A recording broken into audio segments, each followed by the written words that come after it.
O tema que temos nesta manhã, meus queridos, é felicidade. O que é felicidade? Aonde encontrarmos a felicidade?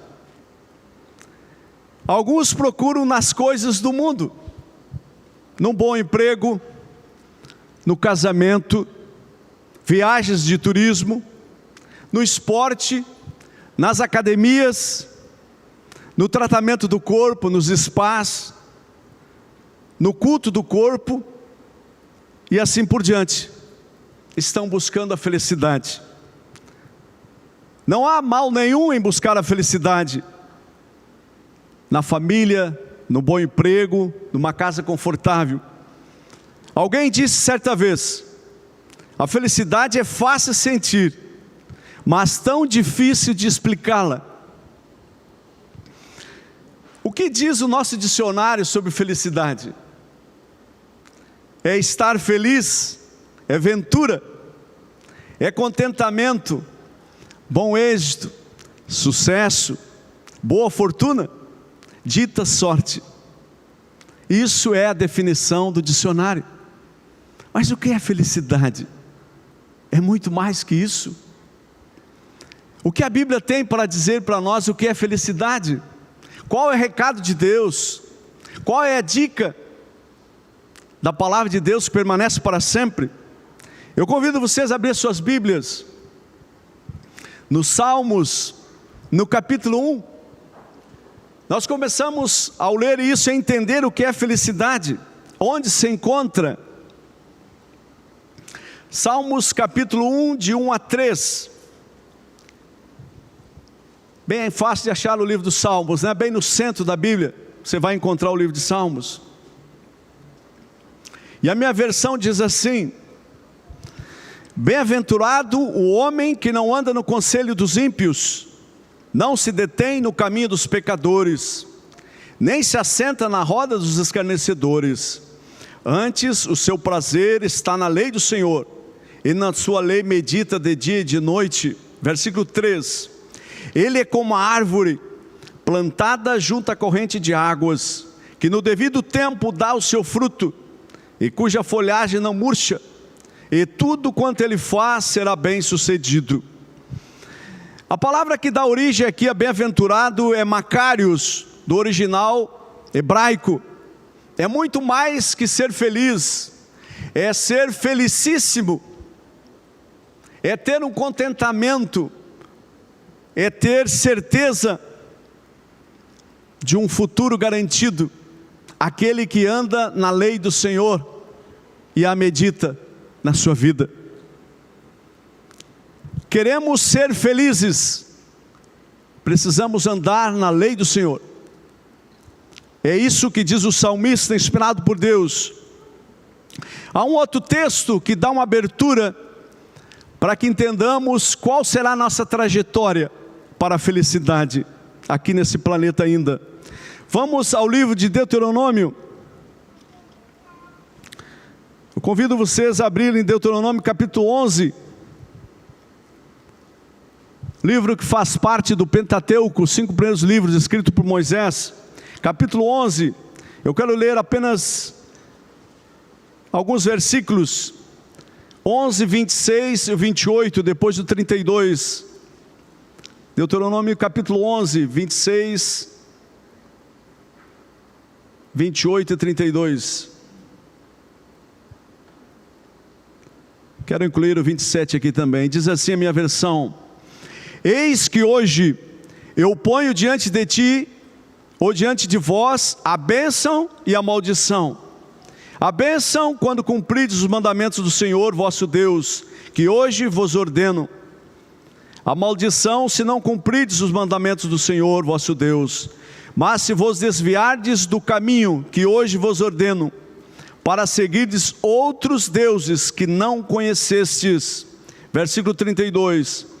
Tende, pois, cuidado em cumprir todos os estatutos e os juízos que eu hoje vos prescrevo. Lamentavelmente, nós como seres humanos, temos procurado criar um terceiro caminho, um alternativo, mas esse não é o projeto de Deus.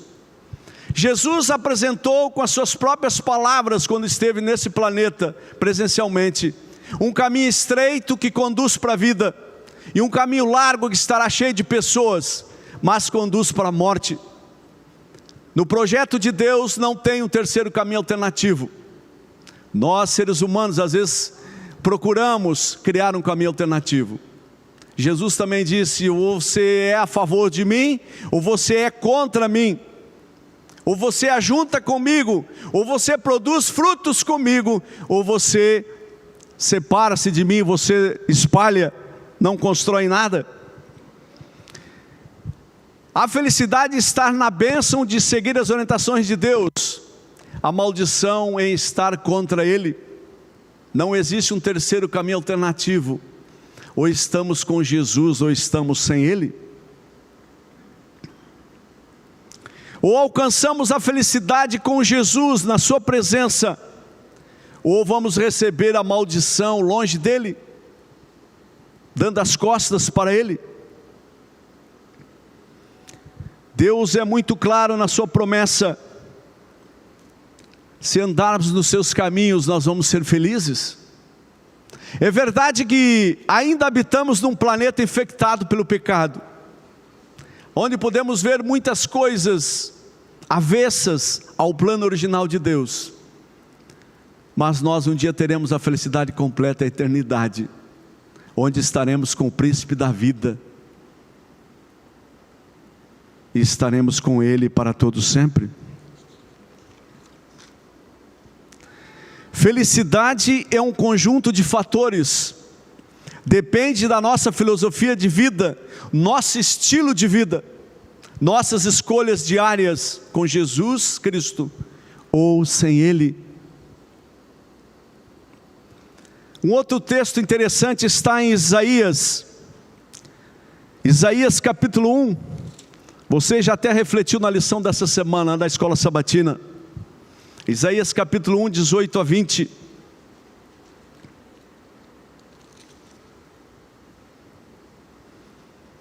A minha versão diz o convite da graça. Nós poderíamos parafrasear esse texto dizendo o convite à felicidade. Vinde, pois, diz Deus, e arrazoemos.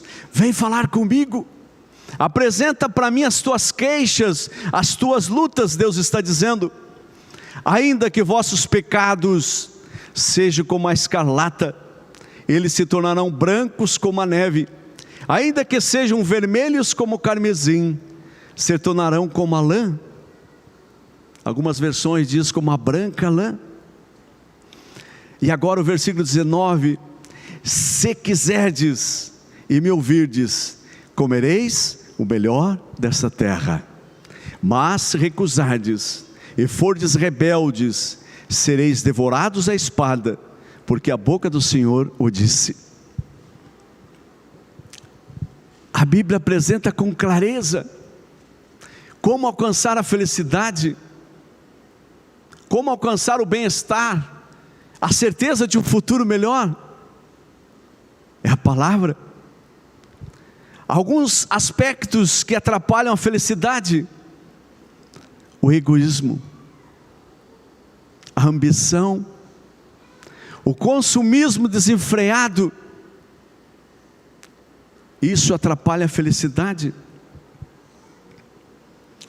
Na carta de 1 Timóteo, no capítulo 6, de 7 a 8, lemos: porque nada temos trazido para o mundo, nem coisa alguma poderemos levar dele. Tendo sustento e com que nos vestir, estejamos contentes. Essa é uma receita do céu, é uma receita de Deus para cada um de nós. Paulo é um exemplo disso, um homem de uma família abastada, importante, mas ele tornou-se pobre, e ele dizia assim: eu deixo tudo para trás, como refúgio, como algo sem valor, para alcançar a perfeita vocação, a soberania de Cristo em minha vida. Paulo é um exemplo de alguém que tinha muito das coisas desse mundo, mas não tinha Deus. E quando ele aceitou o mestre, ele passou a ter a maior felicidade e a riqueza, apesar das lutas, dos desafios que ele enfrentou. Mas ele compreendeu aonde estava a felicidade. Tornou-se pobre desse mundo, mas rico para com Deus, com a eternidade. A tal ponto que ele chegou num estágio de sua vida espiritual com Deus, num relacionamento tão estreito, que ele descreveu: sede meus imitadores, como eu sou de Cristo. E quando estava para entregar a sua vida, ele disse: eu sei que a minha coroa está guardada, não só para mim, mas por todos aqueles que amarem a vinda de nosso Salvador Jesus Cristo. Um homem de Deus, alguém que tinha certeza de uma felicidade duradoura, eterna, apesar das lutas que enfrentou. Foi um homem intenso, alguém que não estava apenas envolvido, mas comprometido com Deus. É isso que Deus nos chama hoje, a estarmos comprometidos com Ele. Quando nós deixamos, diz Ellen White, de olhar para nós mesmos e irmos às pessoas menos favorecidas, as pessoas que estão no vale da decisão, que estão nas trevas, que estão escravizadas pelo pecado, quando nós vamos em busca da ovelha perdida, que somos todos nós realmente encontramos a felicidade em servir, em cumprir aquilo que Jesus nos designou. Ele mesmo próprio disse: eu não vim para servir, aliás, para ser servido, mas para servir e dar a vida em resgate por muitos. Stephen, um pensador do século passado, eu acredito que parafraseando esse texto de 1 Timóteo capítulo 6, ele disse: nesse mundo chegamos sem nada, e o que adquirimos depois, tudo é lucro. Tudo é lucro. Tristão de Ataídes, escritor brasileiro, disse o seguinte em um poema: o maior problema que afeta nossa felicidade é o medo. Medo exagerado. Quantas pessoas deixaram de vir à igreja adorar o seu Deus porque estavam com medo? Quantas pessoas têm medo da solidão, medo de perder o emprego, medo de perder a saúde, medo de perder a salvação? Os discípulos de Jesus, em uma vez em alto mar, sofreram uma grande tempestade, e eles se desesperaram, ficaram com muito medo. Jesus apareceu caminhando sobre as águas, ao encontro deles, e disse: não tenham medo, sou eu. Para as pessoas que me ouvem nesta manhã, aqui presencialmente, e aqueles pelas redes sociais, que estão com medo, Deus está dizendo para mim e para você nesta manhã: não tenha medo, porque eu sou totalmente suficiente. Eu sou o desejado de todas as nações. É Jesus Cristo. É alguém que é o príncipe da vida, da felicidade, da realização. É aquele que pode acalmar o nosso coração quando ele bate desassossegadamente. Ele é o restaurador, Jesus Cristo. Não tenham medo, disse Jesus aos discípulos. Ele está dizendo para nós hoje, 2021, 2 de janeiro. João 14 também tem um texto maravilhoso. Os discípulos estavam chorando por dentro, estavam turbados, porque o amigo inseparável era Jesus, e ele disse: eu preciso subir aos céus, tenho uma obra a fazer, e vocês não podem ir para lá agora. E os discípulos estavam profundamente tristes, mas ele disse: não se turbe o vosso coração, credes em Deus, credes também em mim. Jesus está preparando moradas novas. Não é apenas um condomínio de luxo, seria já muito importante. Quantas pessoas enfrentam hoje a dificuldade da casa própria? Deus está preparando casas novas para mim e para você. Não é apenas um condomínio especial, bem murado, bem guardado. É muito mais que isso. Ele diz: na casa de meu pai há muitas moradas. Na casa de meu pai, algumas versões diz, há muitos quartos. Eu fico imaginando as famílias tradicionais com bastante filhos. A do meu pai tinha 11, um time de futebol, só não tinha reserva. 11. Aquelas famílias grandes, todo mundo junto. Deus está dizendo para mim e para você: eu estou construindo moradas novas, aonde você não vai mais ter luta, dificuldades. Você não vai ter a distância que separa. Você vai poder me adorar presencialmente, porque eu estarei morando com vocês. Que coisa maravilhosa! Isso é felicidade, meus queridos. Não é apenas que Deus está dizendo que vai construir um condomínio, uma cidade, vai se ausentar dela. Deus está dizendo: eu vou habitar com vocês, eu estarei junto. Meus queridos, a lei que impera nesse planeta é de despedidas, mas a lei do céu é de reencontro. Todas aquelas pessoas que não estão mais conosco, nós poderemos vê-las na eternidade. Não temas, é isso que Jesus está dizendo para nós. Esse é o recado de Deus nesta manhã. Ódio e ressentimento corrói o dia a dia de nossa vida. Lá em Provérbios capítulo 10, versículo 12 diz o seguinte: o ódio excita contendas, mas o amor cobre todas as transgressões. Perdão, meus queridos, tem que existir em nossa vida. Uma estatística realizada pelo segmento da saúde chegou à seguinte conclusão: 50% das pessoas que sofrem de algumas patologias como reumatismo, colite, que é problema nos intestinos, artrite, é derivado do complexo de culpa. Que coisa interessante! Metade, isto é, das pessoas que sofrem dessas patologias, elas têm dificuldade com o sentimento de culpa, com perdão. Paulo, inspirado por Deus, na carta aos Romanos, no capítulo 5, ele mostra aqui mais um segredo para a verdadeira felicidade. Romanos capítulo 5, eu quero ler os 2 primeiros versículos apenas. Romanos capítulo 5, 1 e 2, diz assim: justificados, perdoados, justificação é perdão.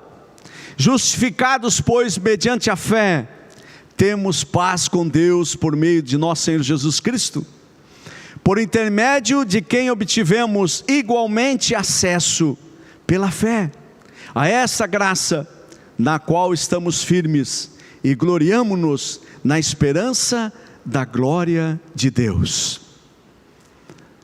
Ninguém pode ser feliz, meus queridos, com pecados acariciados. Ninguém pode ser feliz longe de Deus. A Bíblia registra que Pedro, um dos aspectos que Pedro falhou, é porque ele seguia Jesus de longe. Meus queridos, quase salvo é eternamente perdido. Precisamos estar junto com Jesus. Precisamos ter a certeza que a paz do perdão traz para cada ser humano. Se você não perdoa alguém, é como se você estivesse tomando um veneno fatal e esperando que o teu desafeto morra, mas quem vai morrer é você. perdão. A certeza do perdão de Deus pela fé no Cordeiro que tira os pecados do mundo, João 29, o Cordeiro de Deus, é o segredo. Quando apaga as luzes, você coloca a cabeça no travesseiro,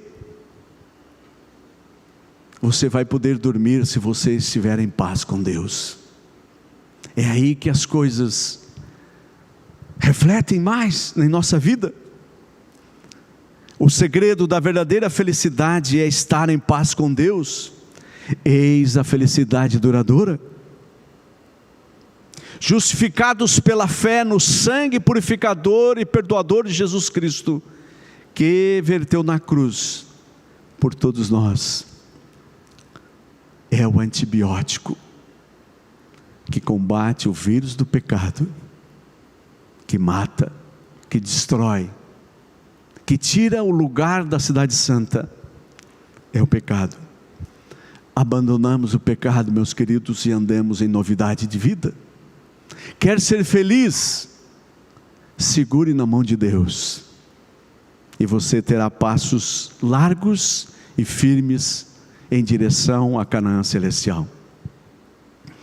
Eu quero ler junto com vocês o que está lá no último livro da Bíblia, no Apocalipse, no capítulo 21. Esse texto tem um significado especial, principalmente para aqueles que já perderam seus queridos. Apocalipse capítulo 21, eu quero ler os primeiros 4 versículos.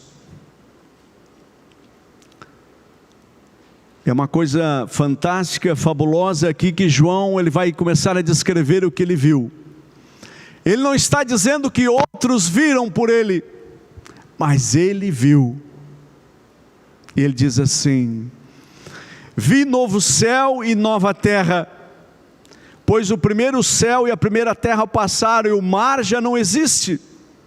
Vi também a cidade santa, a nova Jerusalém, que descia do céu, da parte de Deus, ataviada como noiva, adornada para seu esposo.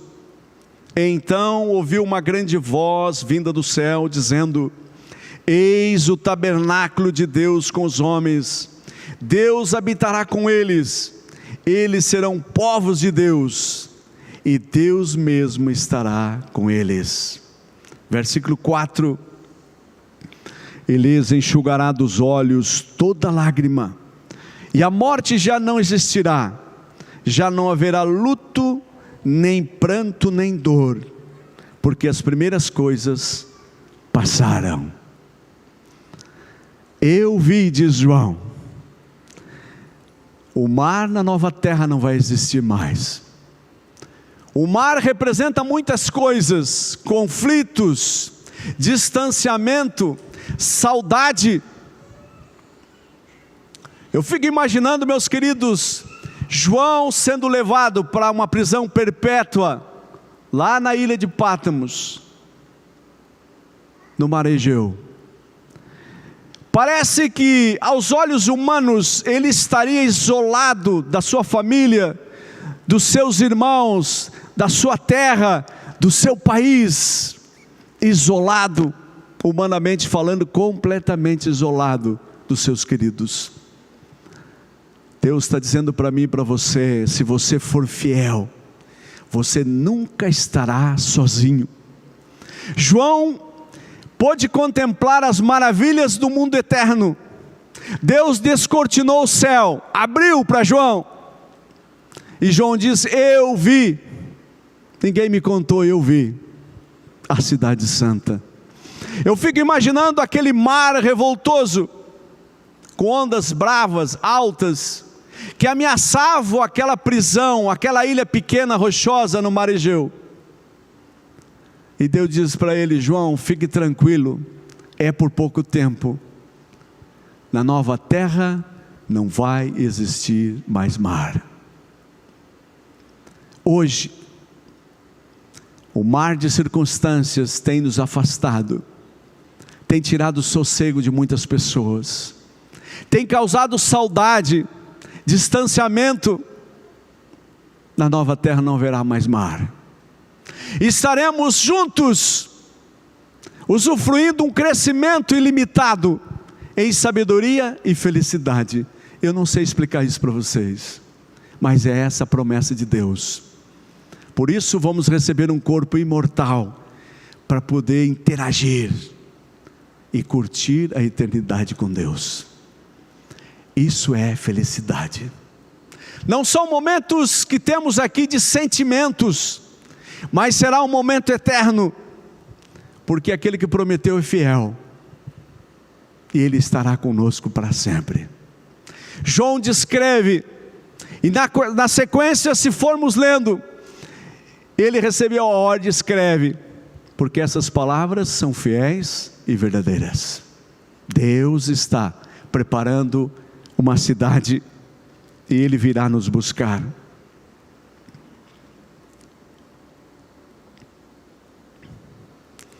O pastor Bullion fez a seguinte afirmação em 2007, ele disse o seguinte: embora muitas vezes o ser humano não queira aceitar, só pode ser feliz quando construir o edifício da vida sobre Jesus, a fonte da verdadeira paz e realização.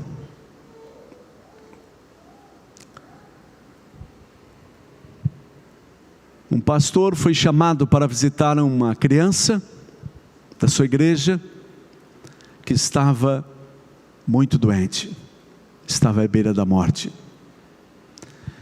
E era uma menina muito pequena ainda. E ele foi visitar essa menina, foi ao local onde ela jazia, quase sem vida. A história registra que o pastor foi na viagem pensando o que dizer para uma criança, para o futuro, sobre a eternidade, sobre um lugar onde que nunca mais teria a morte, a dor, a separação.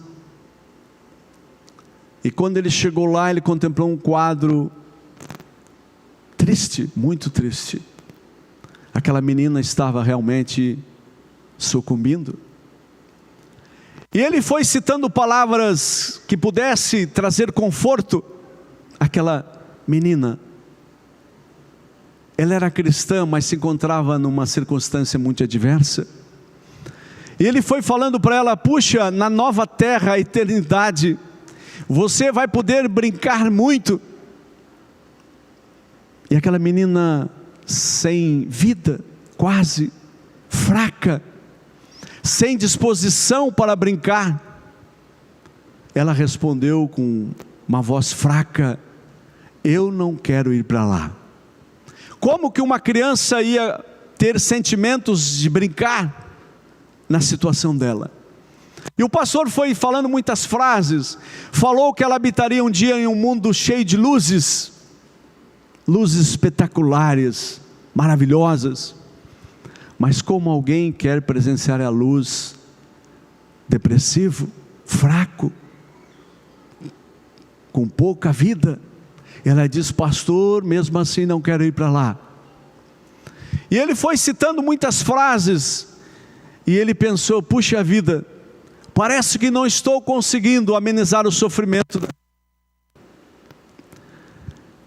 Mas ele, no momento de lucidez espiritual, ele se aproximou daquele corpo inerte, quase sem vida, abraçou-a respeitosamente. Aquele afeto, aquele carinho de um bom pastor, de pai, circunstancial naquela hora. Ele disse para ela: querida, você estará nos braços do sumo pastor Jesus Cristo. Ele vai brincar com você. Você terá toda a atenção necessária. E abraçou com todo o carinho do coração aquela jovenzinha. E quando ela recebe aquele afeto, aquele carinho, os braços do pastor como protegendo ela, de ela se retirar para longe, ela diz: pastor, se é assim esse lugar, eu quero ir para lá. Isso é o céu, meus queridos. Isso é felicidade. Felicidade não é apenas um sentimento, felicidade é uma pessoa, é Jesus Cristo. Isso é felicidade. Nós vamos ter uma música especial. Enquanto a pessoa canta, que você faça uma decisão, um desejo, uma prioridade em sua vida, de não sair desse lugar, sem fazer um compromisso com a felicidade, que é Jesus Cristo. Se você quiser, diz a palavra de Deus, você será feliz. Mas você precisa escolher a vida, que é Jesus Cristo. João, na carta de 1 João, ele diz: aquele que tem o Filho, tem a vida. Aquele que não tiver o Filho de Deus, não tem a vida, não terá felicidade.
Ellen White descreve em Santa Visão alguns momentos entre os salvos com Jesus Cristo. E um deles ela diz que os salvos, ao se deparar com a grandiosidade de Deus, a sua glória, eles terão medo. Mas Jesus vai se aproximar e vai nos dar um abraço. E vai dizer a seguinte frase, diz Ellen White: não tenha medo, meu filho. Não tenha medo, minha filha. O conflito terminou. Isso é felicidade. Em outra ocasião ela disse: só em os salvos poder contemplar o rosto de Jesus, na sua grandeza e honra, seremos benditos para sempre. Isso é felicidade. Façamos tudo o que estiver a nosso alcance, para não ficarmos fora desse momento, dessa felicidade, que é estar com Jesus para sempre. Tome decisão hoje, porque o amanhã não nos pertence. E o tempo que ficou para trás, 2020, não podemos mais mudar as coisas. Hoje é o momento oportuno de fazermos escolhas, se queremos ter a felicidade que é Jesus. Ficamos em pé para a oração final.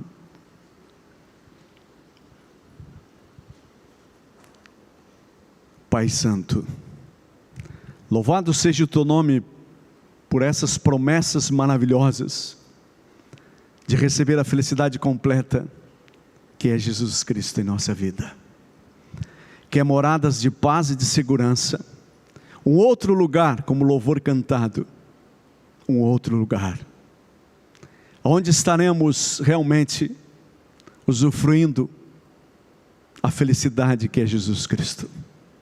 Pai, nós te louvamos por essa oportunidade de meditar na Tua palavra, de poder ver pessoas que o Senhor está restaurando, está preparando para morar contigo. Louvado seja Deus, porque um dia o Senhor nos tirou das trevas para a Tua maravilhosa luz. Pai, abençoe os Teus filhos, especialmente aqueles que estão acamados, hospitalizados, enfrentando alguma dificuldade.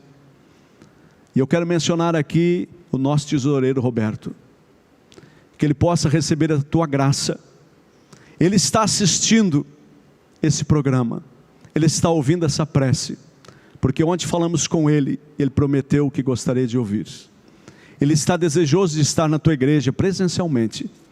Que o Senhor conceda a vitória a ele e tantos outros Teus filhos, e louvado seja o Teu nome por todas as pessoas já restauradas, que estão presencialmente adorando, e nós que estamos na luta também, que o Senhor nos conceda a vitória, que não tenhamos medo apenas de pecar contra Ti, mas que possamos ser desbravadores, pela Tua graça, seguir o caminho estreito, e um dia receber a coroa da vida, a felicidade completa.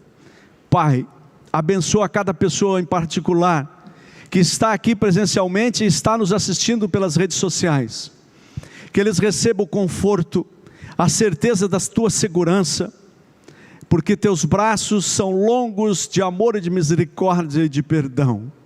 Há sempre um espaço para mais um. Que nenhum de nós falte naquele dia, Senhor, que nenhum dos nossos cônjuges, nossos filhos, nossos amigos e familiares, que eles possam compreender a grandeza das Tuas promessas, e aquele que prometeu é fiel, assim como João descreve, que ele viu, tudo isso vai acontecer, que isso possa ser uma prioridade em nossa vida. Pai, salva-nos para esse reino maravilhoso, continue conosco, que não venhamos a desviar do Teu projeto, porque não há caminho alternativo. Ou estamos no caminho da vida estreito, íngreme, ou estamos no caminho largo que conduz para a morte. Pai, abençoe a cada decisão tomada, que ao sairmos daqui, saiamos melhores quando aqui adentramos, convictos e com sentimento de felicidade e confiança, porque quem prometeu é fiel. Fica conosco, nos dê a vitória, Em nome de Jesus nós oramos. A verdadeira felicidade. Amém.